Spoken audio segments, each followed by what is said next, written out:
اینا نفرهای مهمه.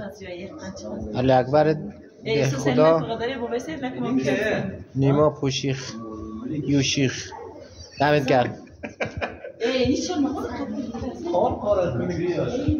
آقای رفسنجانی اینجا باید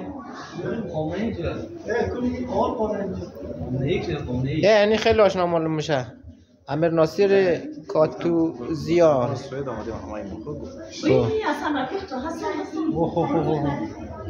این آقای رفسنجانی. آقای رفسنجانی سلام. به به به، چطوری آقای رفسنجانی؟ خوبی؟ سلامتی؟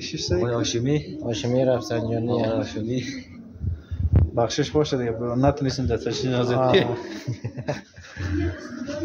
این کیه؟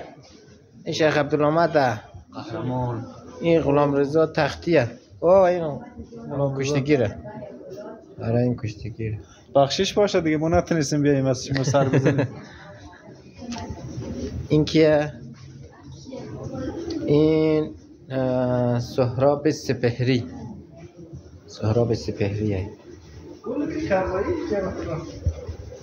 اینجا چه خبره؟ آمدی جانم به قربانت، ولی حالا چرا؟